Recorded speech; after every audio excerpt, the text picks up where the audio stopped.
जी चाहे वो लिखे। ओहो स्कूल टीवी से अब समझे और सीखे। सपनों के बादल में उड़ जाए, नॉलेज के जंगल में खो जाए। सपनों के बादल में उड़ जाए।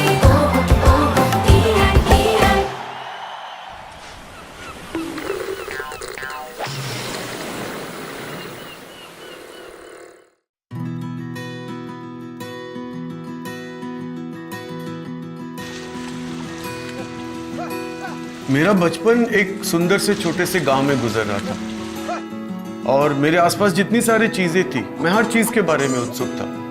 और चूंकि फोटोग्राफी मेरे पिताजी का पैशन था, कैमरा तो मेरे हाथ में बचपन में ही आ गया था और उस कैमरे के जरिए मेरे माहौल से जुड़ने का एक सुंदर मौका मुझे मिल गया और अपने आप को व्यक्त करने का एक फ्रीडम भी मिल गया। और कैमरे के जरिए मैं बातें कर रहा था, वादियों से, नदियों से, फूलों से। जब मैं कॉलेज में था तो मेरे पिताजी ने मुझे ट्रेकिंग पे भेजा नेपाल, और वहां से जो फोटोग्राफ्स में खींच के लाया था, उनको देख के उस समय के एक बहुत बड़े आर्ट डायरेक्टर थे, उन्होंने सुझाव दिया कि मैं फोटोग्राफी को एक करियर के तौर पे सोचूं। और उनके जरिए मुझे हिंदुस्तान के कुछ बहुत ही बेहतरीन फोटोग्राफर्स के साथ काम करने का मौका मिला, उनसे सीखने का मौका मिला। पर एक ऐसा लड़का जिसका बचपन गांव में गुजरा हो, उसके लिए बम्बई जैसे बड़े शहर में आना रहना आसान नहीं था। मुझे अंग्रेजी भी नहीं आती थी और फोटोग्राफी से रिलेटेड सारी किताबें तो अंग्रेजी में थी, तो मुझे अंग्रेजी भी सीखनी पड़ी। और कई बार मुझे ऐसा लगा कि ये मैं कर नहीं पाऊंगा, मेरे से नहीं होगा ये। पर ऐसे समय पे मेरे माँ बाप ने, मेरे फ्रेंड्स ने मुझे सपोर्ट किया, इनकरेज किया, और उनकी मदद से वो कठिन समय मैं पार कर गया। शुरू में तो मुझे समझ में ही नहीं आ रहा था कि मैं किस दिशा में जाऊं, पर जब मैंने डॉक्टर दाइसाको इकेदा के विचारों को पढ़ा, जाना, समझा, तब मेरे विचारों को एक सही दिशा मिल गई। और उसके बाद जब मैंने मेरी दोस्त लीसा हाइडलॉफ के साथ काम करना शुरू किया, तो मेरा पूरा नजरिया ही बदल गया। और मुझे इस बात पे यकीन हो गया कि अगर मैं अपनी फोटोग्राफी को समाज के हित में लगा दूं, तो अपना सही मकसद पूरा करेगी।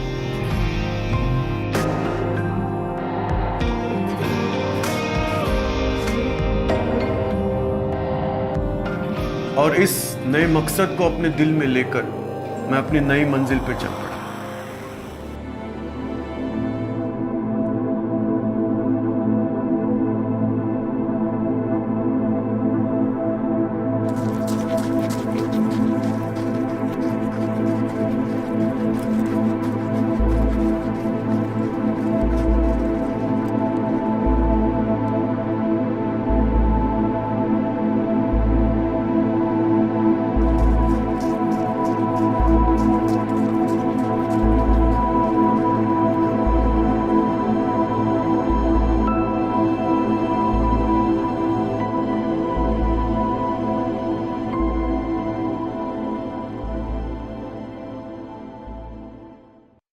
मेरे लिए तो पूरी जिंदगी जैसे एक मूवी की तरह है, एक फ्रेम के बाद दूसरा फ्रेम, एक सीन के बाद दूसरा सीन।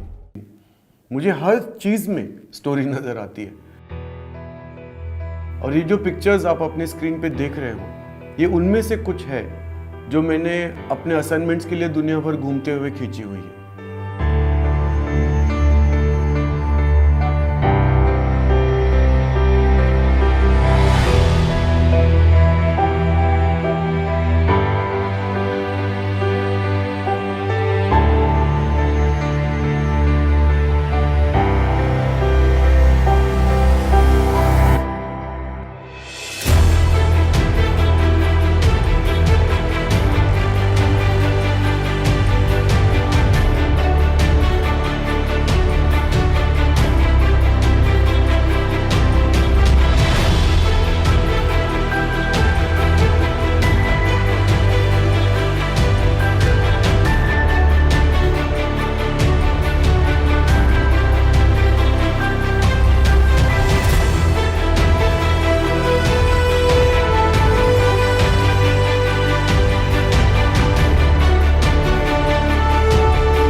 क्या करना पड़ेगा ऐसी तस्वीरें खींचने के लिए जो कहानी बता सके, जो दिल को छू जाए। कैमरे, लेंसेस, लाइटिंग, हाँ, पर सबसे ज्यादा जरूरी एक जिंदा दिल। मैं कुछ सलाह दूंगा, कुछ नियम बताऊंगा जो हमें पालने हैं और कभी कभी तोड़ना भी जरूरी है।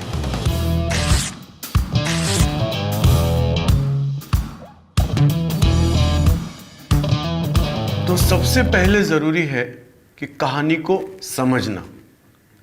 क्या ये आपकी कहानी है या ये किसी और की कहानी है जिसके लिए आप शूट करने जा रहे हो? अगर ये आपकी कहानी है तो इसको लिखना बहुत जरूरी है।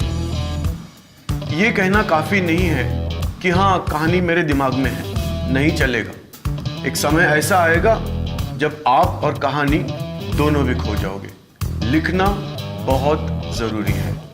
मैंने कुछ अच्छे से अच्छे लोगों को भी ये गलती करते हुए देखा है, सोच के कि हाँ कहानी मेरे दिमाग में है, नहीं चलेगा। कहानी को पूरी गहराई में समझना जरूरी है। इस कहानी का मर्म क्या है, ये कहानी क्या कहना चाहती है, इस कहानी को बताना क्यों जरूरी है, इस कहानी को अभी बताना क्यों जरूरी है, इस कहानी को तस्वीरों के जरिए बताना क्यों जरूरी है, सिर्फ शब्दों में क्यों नहीं। मुझे हर एक सवाल का जवाब पूरी स्पष्टता से समझना जरूरी है, ताकि जब मैं शूट करने जाऊं तो परिस्थिति को और उससे जुड़े हुए सारे पहलुओं को उस नजर से देख पाऊं। नहीं तो हम कुछ ऐसी तस्वीरें खींच के ले आएंगे जो शायद खूबसूरत तो होंगी पर कहानी बताने में कामयाब नहीं होंगी। क्या इस कहानी का कोई पहलू ऐसा है जो समझ में नहीं आ रहा है?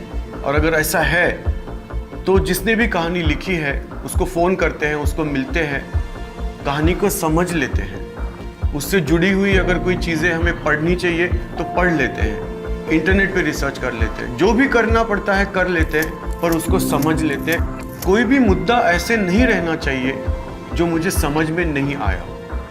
इसके बाद हमें एक टेस्ट करना है खुद के ऊपर कि क्या ये कहानी मैं अपने आप को सिर्फ 1 या 2 वाक्यों में समझा सकता हूं। अगर समझा सकता हूं तो बहुत अच्छी बात है, पर काफी नहीं है। एक और टेस्ट करना है, ये कहानी हमें किसी और को समझानी है। अगर वो जिसको आप कहानी समझा रहे हो वो आपकी कहानी समझ गया तो इसका मतलब है कि आप वो कहानी समझ गए हो और फिर आप शूटिंग के लिए जाने के लिए तैयार हो।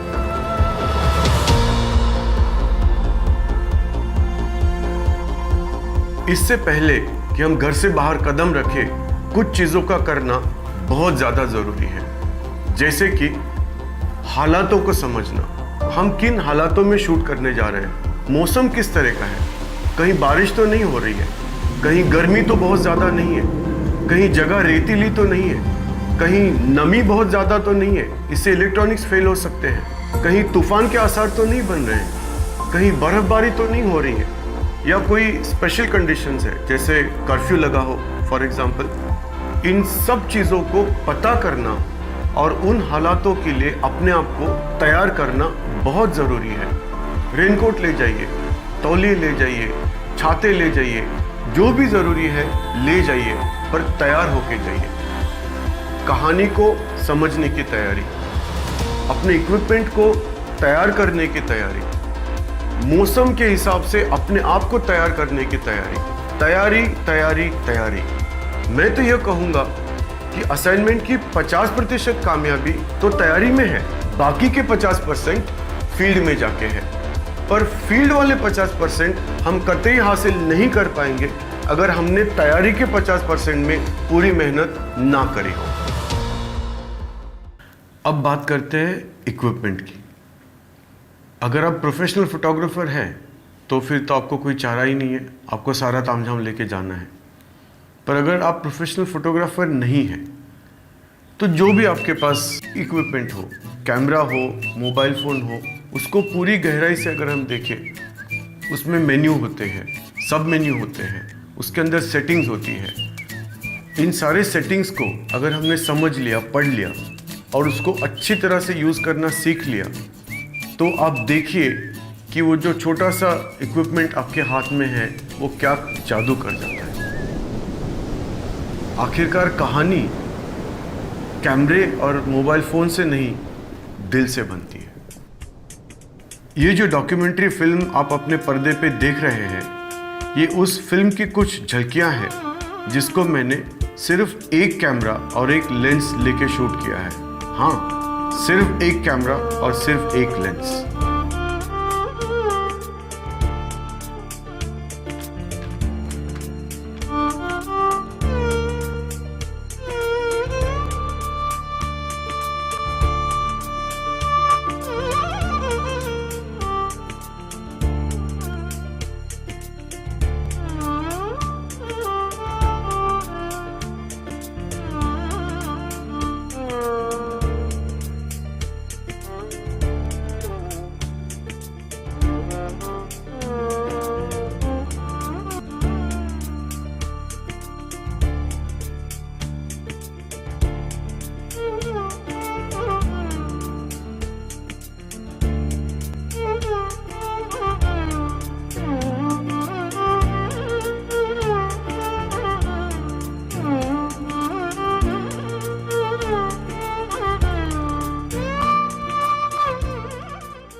अब एक इतने छोटे से सिंगल एपिसोड में हम फोटोग्राफी की तकनीकी मुद्दों पे गहराइयों से चर्चा नहीं कर पाएंगे, पर कुछ मुद्दों पे ज़रूर थोड़ी सी चर्चा करेंगे। कंपोजिशन, लाइटिंग और एक्सपोजर।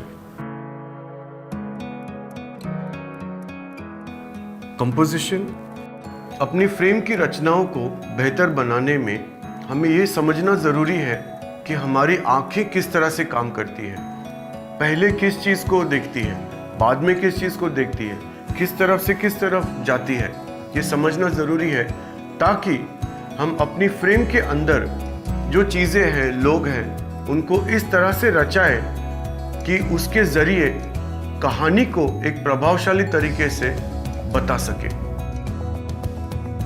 ये जो डायग्राम आप आपकी स्क्रीन पे देख रहे हो, इसने स्क्रीन को 9 हिस्सों में बांटा है। जिस चीज़ के बारे में हम बात करना चाहते हैं, उस चीज़ को या तो इन 9 हिस्सों के अंदर या इसके इंटरसेक्शंस के ऊपर रखा जाए तो एक प्रभावशाली रचना बनने की संभावना काफ़ी बढ़ जाती है।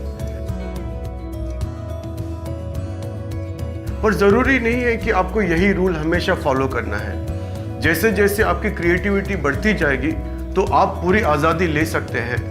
बस इसका ध्यान रखें कि कहानी का जो मेन मुद्दा है वो कहीं भटक ना जाए। एक और असाइनमेंट आपके लिए, देखने का असाइनमेंट। कैमरा छोड़ दीजिए, यहाँ कैमरे की जरूरत नहीं है, ये देखने का असाइनमेंट है। फील्ड में जाइए और देखिए, सिचुएशन को कहानी के हिसाब से देखिए, नज़दीक से देखिए, दूर से देखिए, नीचे से देखिए, ऊपर से देखिए, राइट से देखिए, लेफ्ट से देखिए।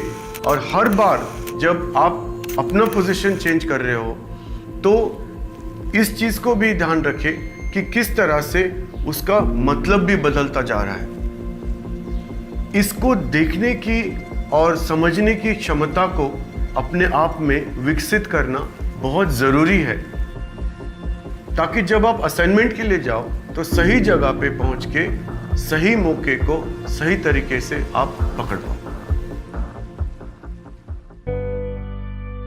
अगला मुद्दा है लाइटिंग। अब फोटोग्राफी में लाइटिंग एक ऐसी चीज है जिसको समझने में 2, 3, 4 साल लग सकते हैं, पर शुरू में कुछ नियमों का पालन करके हम आगे बढ़ सकते हैं। हमारे सामने जो चीज है या शख्सियत है, चेहरा है, इनकी खूबियों को निकालने में लाइटिंग एक सबसे प्रभावशाली जरिया है। अगर लाइट हमारे पीछे रही, कैमरे के पीछे रही और सीधी हमारे सब्जेक्ट पे गिर रही हो हो सकता है कि उसके अंदर की खूबियां ना निकल पाए। पर अगर लाइट को थोड़ा सा राइट में या थोड़ा सा लेफ्ट में ले जाए तो हो सकता है कि उसके अंदर की खूबियां बहुत अच्छी तरीके से निकल पाए, जैसे कि आप अपने पर्दे पे देख रहे हो अभी। पर जरूरी नहीं है कि ये एक सेट फॉर्मूला है या रूल है। जैसे जैसे आपकी लाइट को देखने की और समझने की क्षमता बढ़ती जाएगी, आप आज़ादी से उसका इस्तेमाल कर सकते हैं। हम लाइट को जितना देखेंगे, जितना समझेंगे, उतना ही उसको प्रभावशाली तरीके से उपयोग कर पाएंगे। अगला मुद्दा है एक्सपोजर।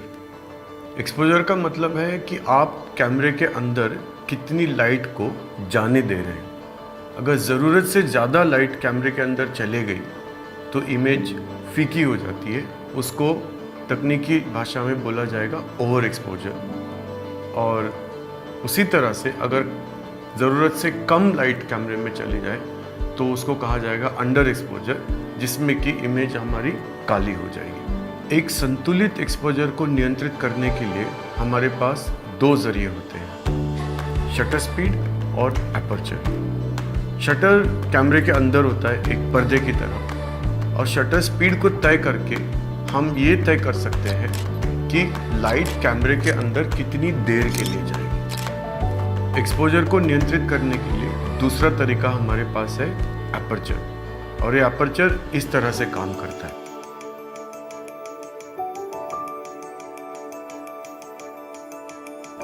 एपर्चर ज़्यादातर लेंस में होता है, जबकि ये बात सही है कि एपर्चर और शटर स्पीड दोनों भी लाइट को कंट्रोल करते हैं, पर जिस तरह से वो आपकी तस्वीर पे असर करते हैं ये बहुत अलग अलग तरीके से असर करते हैं। इन दोनों नियंत्रणों का कुशलता से उपयोग करके हम तस्वीरों की कहानी बनाने की क्षमता को बढ़ा सकते हैं।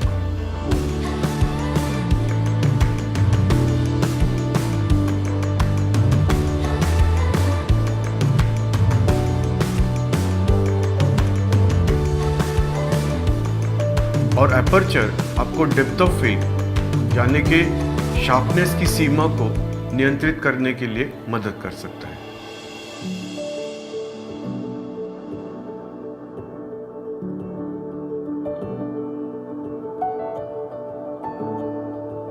फिर जब आप जाओगे फील्ड में तो इन तीन चीजों का ध्यान रखना बहुत जरूरी है। कहानी को बार बार याद करें, उसका जो मुख्य मुद्दा है उसको बार बार याद करें। एक प्रिंट आउट भी साथ में रख लीजिए, हमेशा काम आता है। कैमरे को प्यार से इस्तेमाल कीजिए, उसके साथ रिश्ता बना लीजिए, उसको अपना दोस्त बना लीजिए, ना कि कोई बेजान यंत्र समझ के उसको विरक्ति से यूज किया जाए। ये बात सुनने में शायद थोड़ी अजीब लग रही हो, पर जब कैमरा आपका दोस्त बन जाएगा, आपके साथ काम करने लगेगा, तो आपकी तस्वीरों में भी एक अलग तरह का जादू उभरने लग जाएगा। डिजिटल फोटोग्राफी की दुनिया में लोगों के अंदर एक गलतफहमी मैंने अक्सर देखी है कि हम किसी तरह भी फ़ोटो खींच लेंगे और उसको बाद में फ़ोटोशॉप पे ठीक कर लेंगे या किसी और सॉफ्टवेयर से ठीक कर लेंगे। नहीं होता ऐसे। जब आप लोकेशन पे हो, तस्वीर खींच रहे हो, उसी समय आपको उससे बेहतरीन से बेहतरीन बनाना है, सही से सही सेटिंग करनी है, ताकि जब वो तस्वीर आप वापस लेके आ जाओ तो पोस्ट प्रोडक्शन सॉफ्टवेयर को इस्तेमाल करके उसको और भी बेहतरीन बनाया जाए। ये नहीं कि कुछ भी शूट करके आप ले आओगे और फिर इधर उधर से चिपका के उसको किसी तरह से ठीक कर लोगे, वो नहीं हो पाता है। ऐसी जोड़ी हुई, चिपकाई हुई तस्वीरें एक कहानी बनाने में कभी भी कामयाब नहीं होती है। जब आप शूटिंग से घर लौटते हैं तो कुछ चीज़ें तुरंत करना बहुत ज़रूरी है। सबसे पहले डेटा बैकअप। आपने भले फ़ोन पे शूट किया हो, मोबाइल पे शूट किया हो, जैसे ही लौट के आप घर पे आते हैं तो सबसे पहले उस डेटा की एक कॉपी बना लीजिए और उसको किसी सुरक्षित जगह पे रख दीजिए, वरना इतनी मेहनत करके जो कहानी आप लेके आए हो वो एक छोटी सी गलती से अगर डेटा डिलीट हो जाए या खो जाए तो उसके साथ वो खो जाएगी। और कुछ कहानियां ऐसी भी होती हैं कि अगर आप लौट के भी चले जाए वहां पे तो आपको फिर से शूट करने का मौका नहीं मिलेगा। दूसरी बात, जैसे ही आप लौट के आ जाओ, सारे कैमरे, लेंसेस या मोबाइल फोन, जो भी चीज़ आप लेके गए हो उसको अच्छी तरह से चेक कीजिए, उसको साफ कीजिए, खास करके अगर आप किसी ऐसी जगह से आए हो जहाँ पे रेती ज़्यादा थी, पानी था या नमी थी। अंत में अगर आपको एक प्रोफेशनल फोटोग्राफर बनना है तो ऐसी क्या चीज़ आप में होना ज़रूरी है जिसकी वजह से लोग आपको बुलाएं उनकी कहानियाँ बताने के लिए। इजाज़त दीजिए मुझे आपके साथ शेयर करने के लिए उनके अपने शब्दों में दुनिया के कुछ बेहतरीन डायरेक्टर्स, क्रिएटर्स, प्रोड्यूसर्स ने मेरे साथ काम करना क्यों पसंद किया।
और अब जाते जाते एक असाइनमेंट और देकर जा रहा हूं आपको एक तस्वीर खींचनी है जिसमें एक करुणा का भाव नजर आए, एक दया का भाव नजर आए।